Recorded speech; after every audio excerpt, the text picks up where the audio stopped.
대학 교수였고 영문학자였던 장영희 교수는 장애자로서 세 차례 암이 발생하는 과정 속에서도 희망을 잃지 않고 투병 생활을 하다가 2009년 소천하신 분입니다. 장영희 교수의 유고집 중에 살아온 기적, 살아갈 기적이라는 제목의 책이 한 권 있습니다. 에세이집인데요. 이 책에 실린 수필 중에 다시 시작하기 그런 글이 있습니다. 이 책은 제가 아주 오래전에도 한번 소개를 했던 책이기도 합니다만 그 다시 시작하기의 내용은 이런 내용의 글이었습니다. 1984년 뉴욕 주립대학에서 이제 영문학 박사학위 과정을 모두 마친 장영희 교수가 드디어 박사학위 논문을 마무리 짓게 되어줍니다. 이제 여름방학을 앞두고 이 박사학위 논문을 모두 마무리 지은 장영희 교수는 이제 심사만 끝나면 한국으로 귀국하게 된다는 그런 부푼 가슴으로 기숙사의 모든 진도를 정리하고요. 또 기숙사에 모아놓았던 자신의 논문 초고와 그리고 또 논문 자료들을 다 정리를 하게 됩니다. 그리고 이제 며칠 동안만 미국에서 머물 준비를 하면서 캐리어에 자신의 소소한 옷가지와 몇몇 물건들을 담아놓고 또 그 캐리어 안에 자신의 마지막 최종 학위 논문 원본을 가방 속에 두고는요. 이제 LA에 있는 언니의 집을 방문하게 됩니다.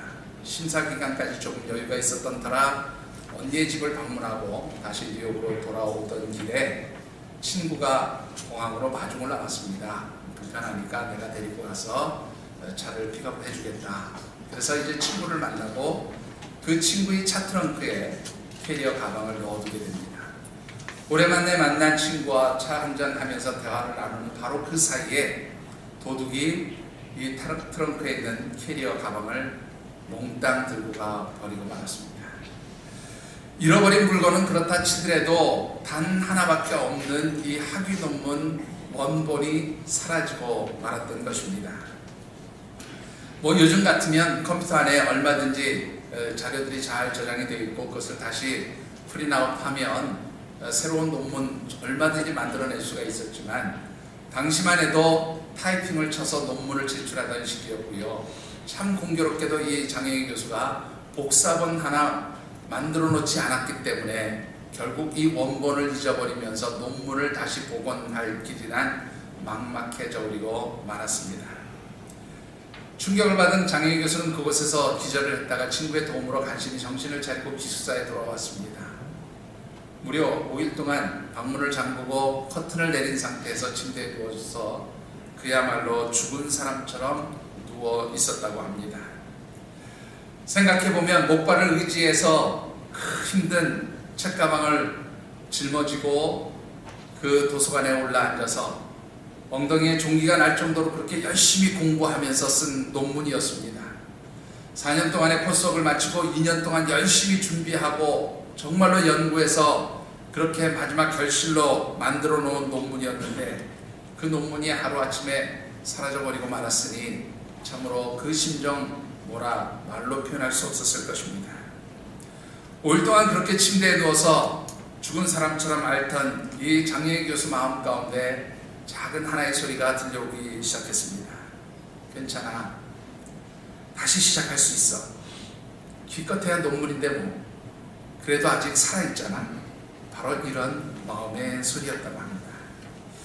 그 마음의 소리에 힘을 얻어서 다시 논문을 쓰기 시작했고 1년 뒤에는 더 좋은 논문을 완성할 수 있었다고 합니다.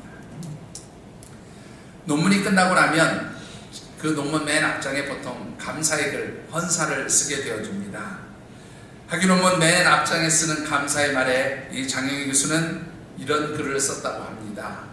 내 논문을 훔쳐가서 내 인생의 가장 중요한 교훈이 된 다시 시작하는 법을 가르쳐준 도둑에게 감사드립니다.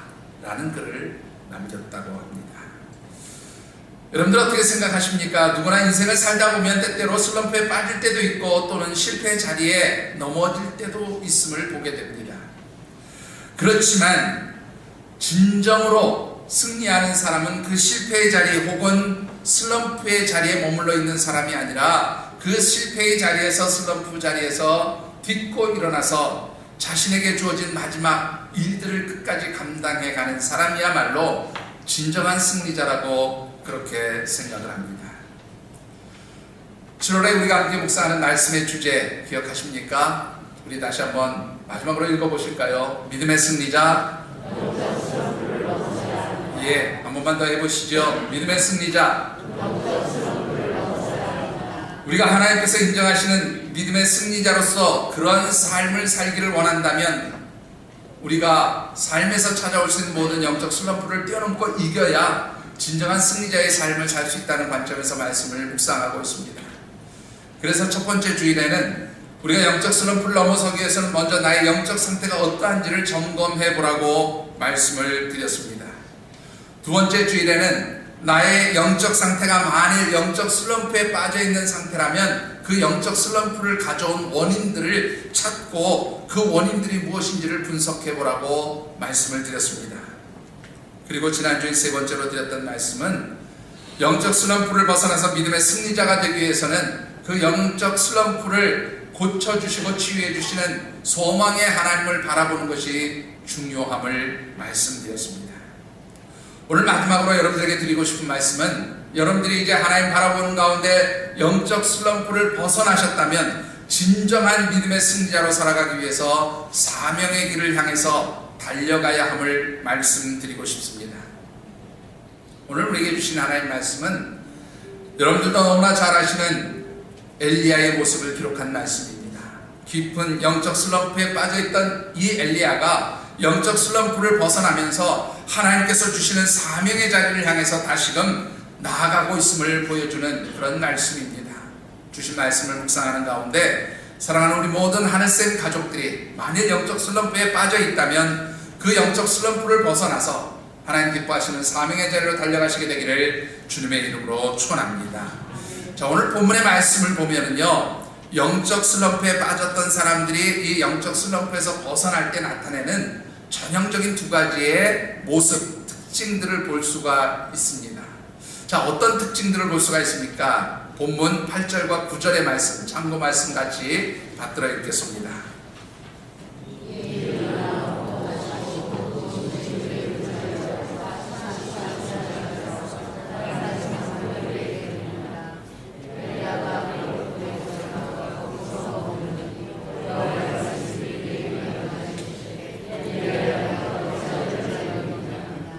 자, 우리가 잘 아는 내용의 말씀이지만 이 말씀의 이해를 돕기 위해서 잠시 정리를 해보십시다. 여러분들이 잘 아시는 대로 갈멜산에서 우상의 선자들과 큰 영적 전쟁을 벌이고 또 승리를 하였던 엘리야가 자신을 죽이려고 하는 아합왕과 이세벨을 피해서 광야로 도망가 들어가게 됩니다.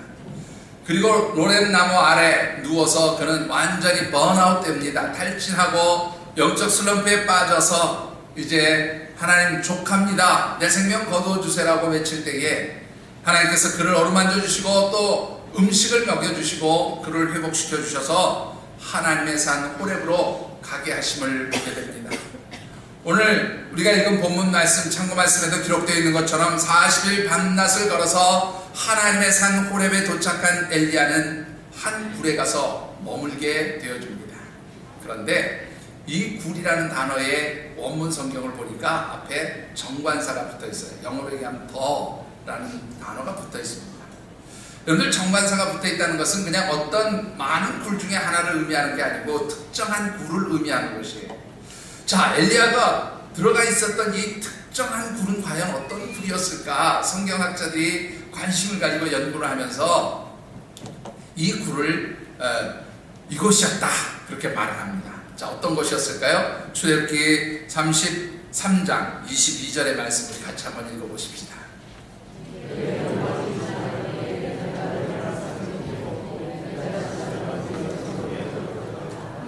자, 여러분들 이 말씀만 보시면 무슨 내용인지 잘 모르시겠죠? 여러분들, 모세가 이스라엘 백성들을 이끌고 애굽 땅을 떠나서 이제 시내산에서 하나님께서 주시는 십계명을 받기 위해서 올라갔을 때 이스라엘 백성들이 모세가 40일 동안 내려오지 않으니까 온갖 금을 모아서 이제 송아지를 만들고 아론이 이것이 너희를 애굽 땅에서 인도하여 내낸 너희의 하나님이라 그렇게 말을 하자 그 금송아지를 섬기고 또 우상으로 그렇게 경배하는 모습을 보게 됩니다. 이런 이스라엘 백성의 모습을 보면서 하나님이 진노하시고요. 그래서 모세에게 뭐라고 말씀하셨냐면 내가 더 이상은 이 이스라엘 백성들과 함께 가지 않겠다. 그렇게 아주 하나님 분노하시면서 말씀을 하십니다. 그러자 이 모세가 영적 탈진, 번아웃에 빠지게 됩니다. 모세가 뭐라고 말씀합니까? 하나님께서 이 백성을 나보러 이끌고 가라고 나와 함께 해주시겠다고 말씀하시놓고서 이제서 하나님 나와 동행하시지 않겠다고, 이 백성과 함께 하시지 않겠다고 하면 이 백성 누가 어떻게 인도해 가겠습니까? 그렇게 하나님 앞에 부르짖고 간구할 때에 하나님이 그 영적 슬럼프에 빠진 모세를 다시 회복시켜 주시기 위해서 하나님의 산 호렙으로 부르게 됩니다. 그런데 이 하나님의 산 호렙에서 하나님 모세를 만나 주시는데 모세가 하나님 전체의 모습을 보면 어떻게 해요? 그 하나님 영광을 보면서 죽게 될까봐 하나님 모세를 바위 틈에 이렇게 숨기시고 손으로 딱 덮으신 다음에 어떻게 해요? 싹 지나가시면서 뒷모습만 보여주셨다 하는 내용이 바로 이 본문의 말씀이에요. 오늘 본문에서 말하는 이 반석의 바위 틈이 성경학자들은 바로 엘리야가 들어가 있었던 굴을 의미하는 것이라고 그렇게 해석을 하고 있습니다. 그러니까 엘리야는 모세가 하나님을 만났던 장소, 그래서 영적으로 회복되고 치유되었던 바로 그 장소로 들어가서 이제 그 굴에 머물렀던 것으로 그렇게 보여집니다. 자, 하나님의 도우심과 치유하시는 은혜를 힘입고 하나님의 산이었던 호렙산까지 그렇게 40일을 밤낮 걸어서 올라올 수 있었던, 그야말로 이제는 영적 슬럼프를 벗어난 이 엘리야가 다시금 어두운 굴 속으로 들어간 이유는 무엇 때문이었느냐 하는 것입니다. 본문의 전후 문맥을 살펴볼 때 우리는 두 가지 현상을 찾아볼 수가 있어요. 첫 번째는 이제 더 이상 고생하지 않고 현실에 안주하고 싶다는 마음입니다. 여러분들, 모세가 하나님을 만났던 이 자리는 어떤 자리였습니까? 앞서도 말씀드렸지만 하나님께서 모세를 손으로 덮으시고 지키시고 보호하셨던 자리예요. 상황은 다르지만 지금 아하방과 이세벨에게 쫓겨서 정말로 생명의 위협을 받는 이 엘리야는 바로 모세가 하나님의 보호하심과 지키심을 받았던 바로 그 자리에서 자기도 하나님의 보호하심과 지키심을 받고 이제는 사명과는 무관하게 하나님이 도우시는 은혜로 하나님 보호하시는 그 은총 안에서 그저 현실에 안주하고 편안하게 살고 싶었던 그런 마음이 아마 이 동굴 속으로 들어가게 하지 않았나, 그렇게 우리가 생각해 볼 수 있습니다. 여러분들, 이런 현상들은요 우리의 삶의 자리에서 쉽게 나타나는 것을 볼 수가 있습니다. 누구든지 잠시 지치고 힘들어서 사역과 자신에게 주어진 직분의 자리를 잠시 떠나서 쉴 때가 있습니다. 그런데 그 잠시 쉬면서 때로는 예배의 자리도 벗어나고 사명의 자리도 벗어나고 직분의 자리도 벗어날 수 있는 그런 영적 슬럼프가 다가올 때에 그 영적 슬럼프를 벗어나면 예배의 자리로 돌아올 수 있어요. 문제는 사명과 직분의 자리로 돌아오기는 쉽지 않다라는 것입니다. 여러분들, 사명과 직분을 감당하던 사람이 한번 쉬기 시작하면요 걷잡을 수 없이 편안해지고 싶고 쉬고 싶어지게 되어진다고 하는 것입니다. 여러분들 등산 좋아하십니까? 저는 사실 산 타는 거 굉장히 좋아했습니다. 그런데 사역을 하다 보니까 시간이 없다는 핑계를 대고 게으름을 피우기 시작하니까 등산이라는 것을 해본 지가 참 오래된 것 같습니다. 몇 년 전 산에 기도하러 다닐 때 열심히 산을 탔던 그 일배에는 정말로 등산을 해보지 않았습니다. 최근에 제가 정말로 큰 마음을 먹고 심학산 둘레길을 걷기 시작했습니다. 일주일에 최소한 4번쯤 걸어보자 라고 시작했지만 4번은커녕 1번, 2번 정도 걷기가 쉽지 않습니다. 참으로 오래간만에 걷다 보니까요 때로는 숨이 가쁘고 힘들기 시작합니다. 그래서 중간에 한 번씩 잠시 쉬면서 물 한 잔 마시고 다시 힘을 얻고는 합니다. 그런데 여러분들, 등산을 하거나 운동을 할 때 힘들 경우가 있지요. 땀이 너무 많이 날 경우가 있습니다. 목이 마를 경우가 있어요. 잠시 쉬는 것 중요합니다. 근데 여기서 절대로 금해야 될 상황이 있어요. 뭔지 아십니까? 땀이 식을 정도로 쉬면 절대로 계속하지 못한다는 겁니다. 땀이 식으면 절대로 계속 걷지 못해요. 그 다음부터는 어떻게 해요? 내려가고 싶습니다. 편하게 가고 싶습니다. 운동하기 싫습니다. 사역도 똑같아요. 우리가 잠시 힘들 때 쉴 수 있어요. 그러나 그 시간이 너무나 길어지면 그 사역의 현장에서 자기에게 주어진 하나님께서 맡기신 직분의 자리에서 멀어질 수 있게 된다는 사실을 여러분들이 잊지 않게 되기를 바랍니다. 여러분들이 힘들고 어려울수록 그래서 잠시 쉬었다 생각하시면 속히 여러분들에게 주신 사명의 자리로, 직분의 자리로 돌아올 수 있게 되기를 주의 이름으로 축원합니다. 두 번째로, 이 엘리야가 하나님의 도우심과 치유하신 은혜 안에서 이 하나님의 산 호렙까지 와서 모세가 있었던 그 굴로 다시 들어간 이유는 더 깊은 하나님의 손길과 만지심을 갈망했기 때문이기도 합니다. 모세를 만나주셨던 바로 그 자리에서 엘리야는 더 깊이 하나님을 만나고 더 깊은 하나님과 영적 교제가 일어나기를 갈망하는 그런 마음들이 있었던 것으로 보여집니다. 왜 그렇습니까? 여러분들 보통 지치고 힘들었을 때 하나님 만나주시고 치유해 주시면은요, 그 하나님 회복시켜 주시는 은총들이 정말로 감격스럽습니다. 그 은총들이 깊이 체험되어지면 체험되어질수록 그 하나님 주시는 은혜를 계속 공급받기를 원하는 갈망이 생기게 되어 있습니다. 근데 이런 갈망이 생기면 사실은 뭐가 더 중요하게 생각되어진가 하면 사명이나 직분보다는 어떻게 해요? 하나님 주신 더 깊은 은혜를 체험하고 더 큰 영적 능력들이 생기기를 갈망하면서 사역을 돕고 싶은 마음들이 생겨지게 되어진다고 하는 것입니다. 그러나 여러분들 분명히 기억하실 것은요, 하나님 능력을 공급해 주시고 더 깊은 영적 체험과 경험들을 주시는 것은 사역하는 과정에서 주시는 것이지 쉬는 사람에게 주시는 것이 아니다라는 것입니다. 여러분들 공화복음에 아주 공통적으로 기록되어진 말씀이 있습니다. 마태복음도 있고 마가복음에도 있고 누가복음에도 있는 예수님이 세 제자를 데리고 변화산상으로 올라가신 내용의 이야기입니다. 여러분들이 아신 대로 이 변화산상에 예수님이 올라가셨을 때 제자들은 아주 특별한 경험을 하게 됩니다. 예수님이, 모세가, 엘리야가 그 변화산상에 나타나시고요, 그 다음에 어떻게 됩니까? 아주 영광스러운 모습으로 변화를 하게 됩니다. 정말로 놀랍고 신비한 영적 경험이었습니다. 예수님이 이런 특별한 경험들을 이 세 명의 제자에게 보여주신 것은 앞으로 예수님 고난당하시면서 겪어질 여러 가지 힘들고 어려운 고난을 이길 수 있는 그러한 하나의 힘이 되어지라고 그렇게 하나님께서 보여주셨던 특별한 경험이었음을 보게 됩니다. 그런데 제자들이 그 변화산상에서 놀라운 영적 경험을 한 뒤 한 말이 무엇입니까? 예수님, 여기가 참 좋습니다. 이곳에 예수님을 위해서, 모세를 위해서, 엘리야를 위해서 초막을 짓고 우리가 여기에 머물러 살았으면 좋겠습니다. 그때 예수님이 뭐라고 말씀하십니까? 그래, 여기가 좋으니까 여기서 살자 그러셨습니까? 아무 말씀하지 않으시고 세 명의 제자들을 데리고 산 아래로 내려가기 시작하셨습니다. 왜 그러셨습니까? 산 아래에 귀신이 된 아이를 데리고 온 아버지가 기다리고 있었기 때문에, 사명이 있었기 때문입니다. 해야 할 일이 있었기 때문에 제자들에게 그곳이 좋으니 거기에 머물러 있자고 얘기하신 것이 아니라 직접 산 아래로 사명을 위해서, 해야 할 일을 위해서 내려가심을 보여주셨던 것입니다. 여러분, 우리가 정말로 신비한 영적 경험을 하고 하나님과 영적으로 깊이 교제하는 것도 참으로 중요합니다. 그러나 그런 영적 경험과 함께 여러분들에게 필요한 것은 하나님 주신 사명에 대한, 하나님 주신 직분에 대한 그 일들을 감당해내는 것입니다.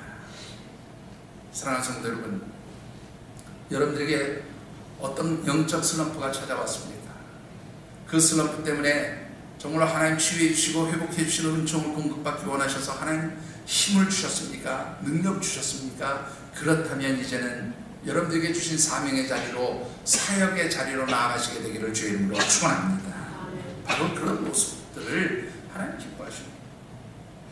내가 힘들고 어려워서 잠시 사역의 자리를 벗어날 수 있어요. 직분을 잠시 벗어올 수 있습니다. 그러나 하나님이 원하시는 것은 그 모든 영적 슬럼프를 벗어나서 다시금 사명의 자리로, 직분의 자리로 돌아올 때에 그 사람을 통해서 하나님 역사하시고 하나님의 일들을 이루어 가신다는 바로 그 사실을 여러분들이 잊지 않게 되기를 주 이름으로 축원합니다.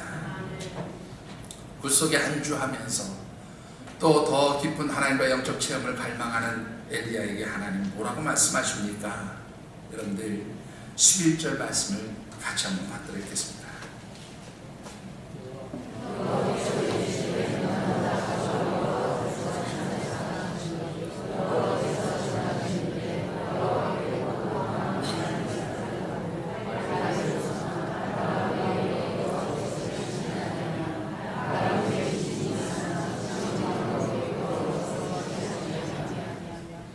(12절도) 읽어보실까요?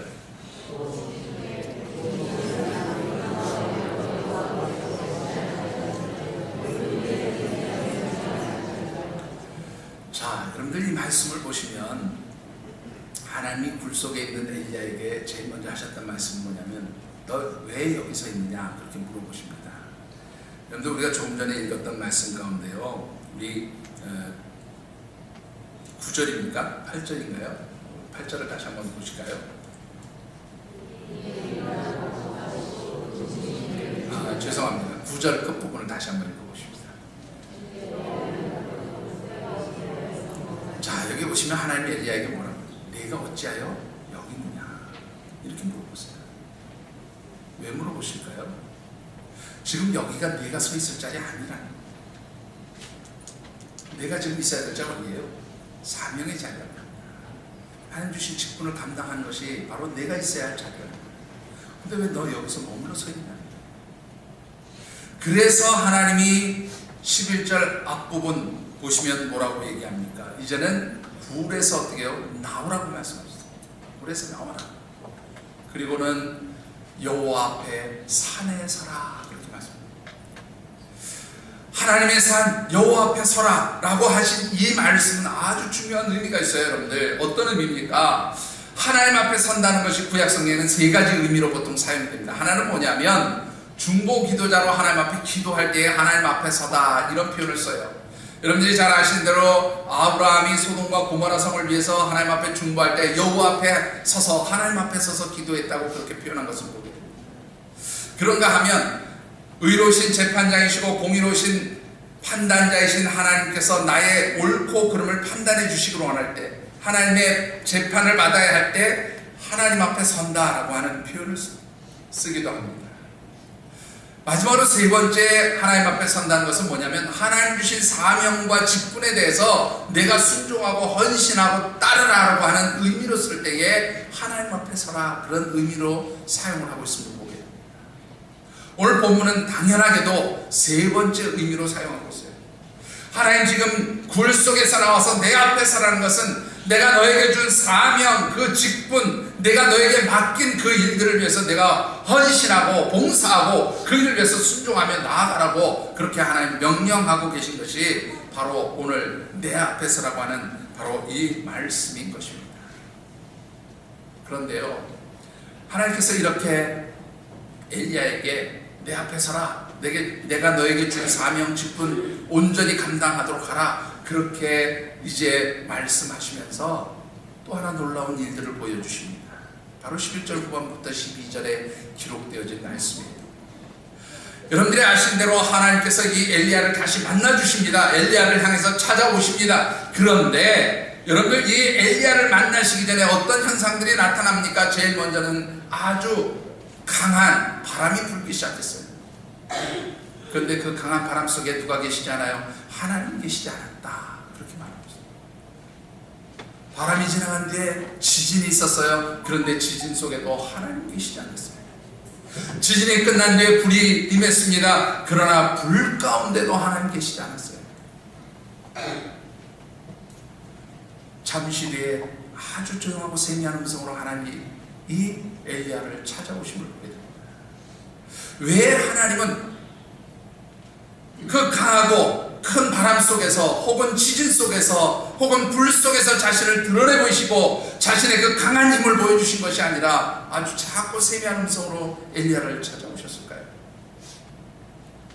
이 하나님의 행하심은 바로 엘리야의 잘못된 생각들을 바꿔주시기 위함이었다고 그렇게 성경학자들이 이야기를 합니다. 자, 무슨 말입니까? 이 강한 바람 혹은 지진 혹은 불은 바로 엘리야의 사역을 의미한다는 거예요. 여러분들, 엘리야의 사역이 어떤 사역이었습니까? 엘리야는 참으로 크고 놀라운 기적과 능력들을 행하였던 그런 사역자였습니다. 여러분들이 잘 아시는 대로 어떻게 해요? 엘리야가 한번 기도하니까 3년 6개월 동안 이 이스라엘 땅 전역에 또 그 주변에 비가 오지 않게 되어줍니다.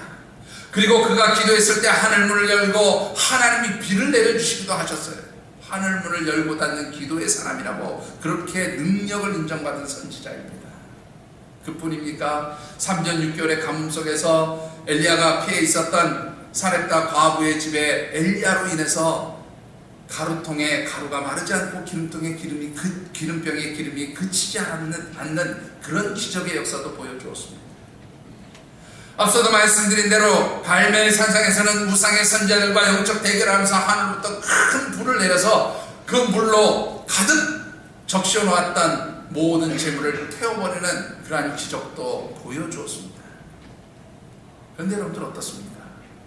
그런 기적, 그런 능력, 그런 놀라운 하나님의 역사를 행했음에도 불구하고 북이스라엘에는 아무런 영적 변화도 일어나지 않았다라는 겁니다. 근데 이게 참 충격적입니다. 여러분들, 물론 하나님의 사역 가운데 그런 큰 기적과 능력과 하나님의 역사하심이 존재하지 않는다는 말이 아닙니다. 그런 일도 물론 존재합니다. 그런데 그런 일을 행했다고 하나님의 역사가 일어나고 하나님의 그 행하시는 일들이 눈앞에서 펼쳐지는 것은 아니다, 그런 말입니다. 하나님 조용하고 그리고 은밀하게 이 엘리야를 찾아와 주셨고 그 속에서 이 엘리야를 만나 주십니다. 어떤 영적 의미가 있을까요? 하나님의 일은 그렇게 요란스럽게 한다고 정말로 큰 일들을 한 것처럼 보인다고 하나님의 역사가 일어난 거 아니라는 거예요. 하나님의 일은요, 그저 묵묵히 침묵하면서 각자에게 주어진 일에 충성을 다하고 헌신하는 그 작은 헌신 하나가 모여져서 하나님의 역사가 나타나고 하나님의 능력이 나타나는 것을 하나님 보여주시기 원하셨다는 것입니다. 실제로 여러분들, 엘리야가 새로운 사명을 받습니다. 어떤 사명을 받습니까? 엘리야에게 준 사명은요, 이 아람의 새로운 왕의 후보자 하사엘을 세우고 또 북이스라엘은 아합 왕을 대신할 예후를 세우고 자신의 후계자로 엘리사를 세우라고 하는 새로운 사명을 받아요. 근데 여러분들 어떻습니까? 이 새로운 사명을 받고 여러분들 그 사명대로 행하고 나서 결과가 뭐 아합 왕이 죽었다, 뭐 이세벨이 하나님 심판을 받았다, 이런 얘기 들었습니까? 여러분들, 이 엘리야가 하나님 부름을 받고 그야말로 병거를 타고 하늘로 올라가기까지 북이스라엘 땅에 어떤 변화도 일어나지 않았어요. 어떤 변화도 일어나지. 또한 이 엘리야가 실제로 한 일은요, 뭐 새로운 왕의 후보자들을 세워서 기름 부은 그런 일을 하지도 못했습니다. 단지 자신의 후계자로 세우는 엘리사가 그 나머지 일들을 이어가고요, 그리고 그 엘리사의 작은 사역을 통해서 하나님 놀라운 북이스라엘의 변화를 일으켜가기 시작했다. 여러분들 분명히 기억하실 것이 있습니다. 우리 각자에게 하나님 주신 역할과 또 사명과 직분이 있어요. 어떤 사람은 조금 크게 일할 수도 있고요, 어떤 사람은 조금 정말로 많은 일들을 헌신할 수 있습니다. 또 어떤 사람에게는 아주 조그만 일들이 주어질 수 있고요, 또 정말로 이름도 없이 빛도 없이 그렇게 묵묵히 조용히 섬기는 그러한 직분과 사명을 하나님께서 주실 수도 있습니다. 중요한 것은 그런 작은 사역 하나하나들이 모여져서 하나님이 계획하시고 하나님 역사하시는 일들을 이루어간다고 하는 사실입니다. 사랑하는 성도 여러분, 여러분들의 그 사역과 헌신이 눈앞에서 열매가 보이지 않는다고 낙심하십니까? 좌절하십니까? 절망하십니까? 아니요. 그런 것들로 인해서 슬럼프에 빠지지 마시고요, 그런 것들로 인해서 낙심하지 않게 되기를 주의 이름으로 축원합니다. 엘리야가 아무리 큰 기적을 행했어도 눈앞에서 열매 보이지 않았어요. 하나님 나라는 그렇게 이루어지는 것이 아닙니다. 마가복음 4장 26절로부터 29절에 보면 이런 말씀이 있어요. 씨 뿌린 자의 비유입니다. 하나님 나라는 사람이 씨를 땅에 뿌림과 같으니, 한 농부가 밭에 나가서 씨를 뿌렸어요. 그런데 이 농부가 밤낮 자고 깨는 중에 본인은 어떻게 되어지는지 알지 못하지만 이 씨는 땅에서 점점점 자라고 싹이 나고 또 이삭이 맺히고 충실한 곡식의 열매가 맺혀지면 어느새 추수할 때가 이르게 되었다. 그렇게 말씀하고 있습니다. 여러분 무슨 말입니까? 내가 하는 헌신, 내가 하는 수고, 내가 하나님 앞에 드려지는 그 여러 가지 사명과 직분을 감당하는 일들이 내 눈앞에서 열매가 보이지 않을 수 있어요. 뭐 특별한 정말로 결과가 나오지 않을 수 있어요. 그러나 그 헌신과 수고들이 하나하나 모아질 때에 어느 때인가 하나님 나라를 확장해가는 놀라운 열매들로 나타나게 되어짐을 보게 됩니다. 사랑하는 성도 여러분, 힘드셔서 잠시 쉬고 또 어려워서 잠시 사명을 떠나실 수 있습니다. 그러나 하나님 여러분들 다시 여러분들의 자리로 돌아오기를 원하세요. 여러분들의 자리에서 여러분들에게 주신 사명과 직분들 감당하기 원하신다는 사실입니다. 그것을 감당할 때 하나님 역사가 나타나고 하나님 기적이 나타나는 거예요. 오늘 저와 여러분들이 하나님께서 주시는 이 사명을 감당할 때 하나님 어떤 역사들을 이루어 가시고 또 어떤 위로를 주십니까? 여러분들 15절, 16절의 말씀 우리 같이 받들어 읽겠습니다.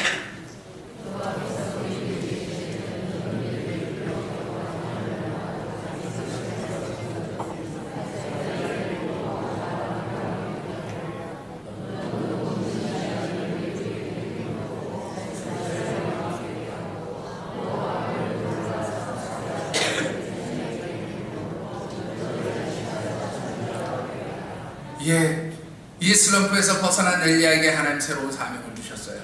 여기 기록되어진 말씀대로 아람에 가서 이제 다메섹 그 아람의 도성에 가서 새로운 왕의 후보자로, 아람 왕의 새로운 왕의 후보자로 하사엘이라는 사람에게 기름을 붓고 그를 왕의 후보로 세우라는 거예요. 그리고 그 다음에는 북이스라엘로 가서 이제 아합 왕을 대신할 다음 왕으로 예후에게 기름을 붓고 왕의 후보자로 세우라는 겁니다. 그리고는 엘리야 자신을 위해서 후계자로 엘리사를 세우고 기름 부라고 하나 말씀하셨습니다. 근데 여러분들 성경의 내용을 잘 살펴보세요. 뒤에 가서 한번 집에 가서 살펴보세요. 엘리야가 여기서 한 것은 하나밖에 없어요. 자신의 후계자 엘리사에게 기름 붓고 후계를 만든 것 외에는 한 일이 없습니다. 아람과 그리고 북이스라엘의 왕의 후보를 예후와 하사엘로 세운 것은 이 엘리사가 한 일이었어요. 그런데요, 참으로 놀라운 것은 그 엘리사가 두 명의 왕을 세우게 되고 그 두 명의 왕의 아주 기묘한 관계를 하나님 역사하셔서요, 결국 그 일로 인해서 어떻게 합니까? 이 북이스라엘의 아합 왕을 심판하시고 이세벨을 심판하시면서 북이스라엘의 새로운 영적 변화를 하나님 시작하신 것을 보게 됩니다. 엘리야는 그것을 보지 못하고 하나님 나라로 갔어요. 여러분들 어떻습니까? 앞서도 말씀드렸지만 내가 하는 일 열매로 나타나지 않을 수 있어요. 보이지 않을 수 있습니다. 그러나 하나님 원하시는 것은 뭐예요? 너의 그 수고가, 너의 그 헌신이, 너가 그 감당한 사명과 직분이 장차 하나님 나라를 만들어가는 큰 기적과 열매들을 나타내는 그 작은 출발점 씨앗이 됨을 분명히 이 엘리야를 통해서 보여주고 계시다고 하는 사실입니다. 여러분들이 하는 일을 정말로 하찮게 여기지 않게 되기를 주의 이름으로 축원합니다. 여러분들이 하는 것은 아주 작지만 하나님 그것을 통해서도 역사하시는 줄 믿습니다. 뿐만 아니라 여러분들이 하나님 일을 할 때에 나 혼자 있는 것 같고 그래서 때로는 지치고 낙심할 때에 하나님 위로도 주십니다. 어떤 위로를 주시나요? 여러분들 기록되어진 말씀처럼 우리 18절의 말씀을 보면요, 하나님께서 바알에게 무릎 꿇지 아니한 7,000명의 동역자들을 준비해 놓으셨다고 말씀합니다. 엘리야가 혼자 있는 것이 아니라 하나님 그와 함께 하셨고 함께할 동역자들을 함께 이 위에 두셨다고 하는 사실입니다. 사랑하는 성도 여러분, 여러분들의 사역이 힘들고 어렵지만 특별히 하나님 주시는 그 힘으로 여러분들의 처한 모든 삶의 환경, 영적 슬럼프를 벗어나서 하나님께 주신 사명을 향해서 직분을 향해서 달려갈 때에 하나님 여러분들을 통해서 놀라운 하나님의 역사들을 이루어 가실 줄 믿습니다. 한 선교사님의 이야기로 오늘의 말씀을 맺고 싶습니다. 작년 3월 30일 국민일보에 실렸던 인터뷰 기사에 나온 선교사님의 이야기입니다. 1997년 1월 9일 네팔 수도였던 카트만두에서 약 한 640km 떨어진 곳에 신과라고 하는 조그만 산골 마을이 있었습니다. 이 산골 마을 아침을 깨우는 한국인 선교사 부부의 울음소리가 들려오기 시작했습니다. 해발 2700m의 산골 마을이어서 산소가 굉장히 부족한 그러한 동네이기도 합니다.